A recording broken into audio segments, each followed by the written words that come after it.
running backs recap. Into the corner, and he does say goodbye to Ricky Bruce. The day belongs to four young men from Notre Dame. Campbell breaks away and does it the hard way. Doc Blanchard and Glenn Davis, Mr. Inside and Outside. And this fella runs, wow. You can't tackle him high. Bo Jackson with 9.5 speed. You got to see all of Barry Sanders' moves on one play right there. A tremendously gifted athlete. Number 32, O.J. Simpson. And now at the top of ESPNU's honor roll of top 10 running backs. A block of Wrightsville, Georgia granite that broke down all barriers in front of him. Number 34 in your program, number 1 in our countdown, Herschel Walker.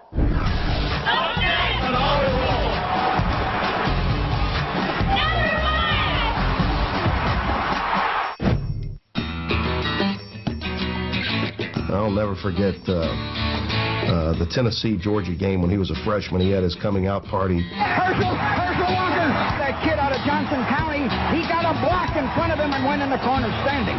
Nobody knew who Herschel Walker was, and all of a sudden he broke loose as a premier running back, had that great touchdown run where he ran over Bill Bates and got into the end zone. He's running over people. Oh, you Herschel Walker. Coach said, Herschel, you going in? So I ran in a game, and I was too naive and stupid to realize I was in my first college game, that I just went out and played. Herschel Walker was a freak. He brought Earl Campbell's body, O.J. Simpson's speed, and sort of an Archie Griffith-type presence to Georgia. There goes Herschel Walker. No one had ever seen anything like that. You know, here you got this big back with speed and power, and he just destroyed opponents. And he had the charisma to go along with it. He was a big bulldog. He had that look in his eye that we're going to war, and you know I'm going to be the tank that y'all are riding, and he was always ready for it. We were in the Sugar Bowl for the national championship, and on the second play, he dislocated his shoulder. He came out of the ball game with his elbow stuck in the air. The trainer said he's finished. He can't play anymore. And I remember laying over on the sideline, and he put a foot here, one right here, and he popped it back. And when we got the ball back, he goes back into the game and gains 150 yards rushing. Gotta be Walker. Touchdown. And no back had ever gained over 100 yards against that Notre Dame defense that year. Vince Dooley riding on the shoulders of his Georgia football player.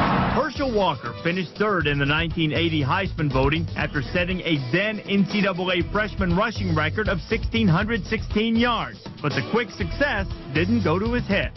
His best nickname at Georgia, and he had many, I thought, was Humble Herschel, because he indeed was that.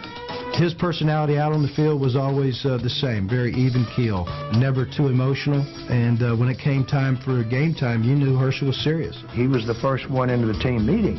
He was always sitting at attention. The players respected him as an individual. After rushing for 1,891 yards and 18 touchdowns as a sophomore, Walker contemplated challenging the established order and turning pro. Ultimately, he decided to stay in school, and in 1982 had another dominant season.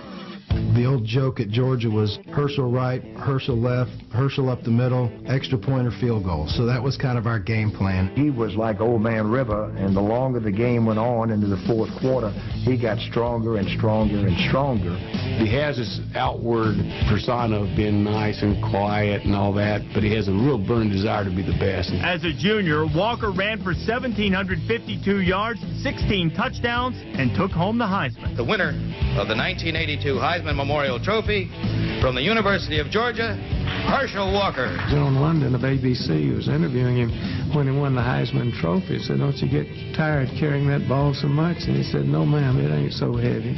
People look for a player like Herschel Walker after that, because everyone wanted that big, fast guy who could run an 80-yard touchdown or run somewhere over for 2 yards. You saw him in that big red jersey, and he dominated the field. He was the only player on the field when he was in the lineup. Sure, he had a line, he had a quarterback, but it was all about Herschel. So Herschel Walker, number 1 on our